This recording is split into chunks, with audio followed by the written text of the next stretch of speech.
Hi friends, ఈ badges hand బ్యాగ్స్కి, సూట్స్కి, పిల్లల డ్రెస్సెస్కి వచ్చినవండి. అవి పాడైన బ్యాడ్జెస్ బాగున్నాయని పక్కన పెట్టి ఉంచుకున్నాను. ఈ బ్యాడ్జెస్తోని మన బ్లౌజెస్కి మంచి డిజైన్ ఎలా తయారు చేసుకోవాలో చెప్తాను చూడండి. నా దగ్గర ఉన్న ఈ బ్లౌజెస్ తీసుకున్నాను నేను. ఈ బ్లౌజెస్కి ఒక్కొక్క బ్లౌజ్కి ఒక్కొక్క బ్యాడ్జ్ నేను సెట్ చేసుకుంటాను చూడండి. ఈ ప్లెయిన్ బ్లౌజ్కి నేను ఈ ఫ్లవర్ షేప్ ఉన్న బ్యాడ్జ్ బాగుంటుందని సెట్ చేశానండి. నెక్స్ట్ సెకండ్ బ్లౌజ్కి ఇలా స్ట్రైట్గా డిజైన్ ఉన్న ఈ బ్యాడ్జ్ బాగుంటుందని సెట్ చేసి పెట్టుకున్నానండి. నెక్స్ట్ థర్డ్ బ్లౌజ్కి ఇలా హ్యాంగింగ్స్తో ఉన్న ఈ బ్యాడ్జ్ బాగుంటుందని ఇది సెట్ చేసి పెట్టుకున్నానండి. వీటికి ఇప్పుడు ఎలా సెట్ చేసుకోవాలో చెప్తాను చూడండి.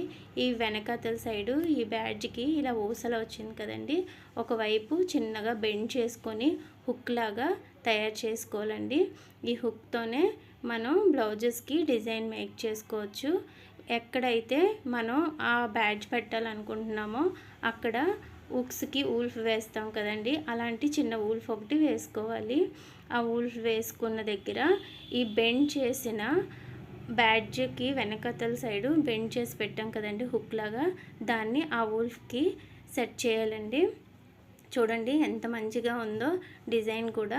మీకు ఏమీ బ్లౌజ్ కూడా పాడవకుండా ఉంటుంది. మీరు ఎప్పుడు కావాలంటే అప్పుడు బ్యాడ్జ్ తీసి వేరే బ్లౌజ్కి కావాలంటే దానికి కూడా సేమ్ ఇలాగే సెట్ చేసుకోవచ్చండి. నెక్స్ట్ సెకండ్ బ్లౌజ్ అండి. సెకండ్ బ్లౌజ్కి కూడా సేమ్ దానిలాగే ఊల్ఫ్ వేసుకోవాలండి. ఒక ఊల్ఫ్ వేసుకొని అది పొడుగ్గా ఉన్న బ్యాడ్జ్ కదండి, అందువల్ల ఒక 1 ఇంచ్ గ్యాప్తోని ఇంకొక ఊల్ఫ్ కూడా వేసుకోవాలండి.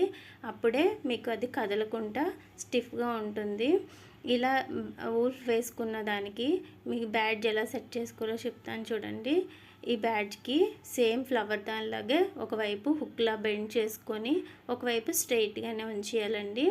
ఇలా ఉన్నదాన్ని ఈ ఊల్ఫ్లోకి సెట్ చేయాలండి. ఇలా హుక్లా ఉన్నది పై ఊల్ఫ్లోకి, స్ట్రైట్గా ఉన్నది కింద ఊల్ఫ్లోకి సెట్ చేసుకోవాలండి. ఇలా సెట్ చేసుకున్న బ్యాడ్జ్ మీరు ఎన్ని బ్లౌజెస్కైనా సేమ్ ఇదే ప్యాటర్న్లోని సెట్ చేసుకోవచ్చండి.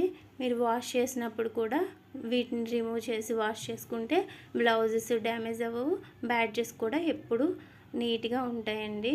ఇలాంటి బ్యాడ్జెస్ మీరు యూజ్ చేసుకుంటానన్నప్పుడు ఇలా పెట్టుకొని, లేనప్పుడు ఒక కవర్లో పెట్టుకుంటే ఎప్పుడు అవి కలర్ పోవండి.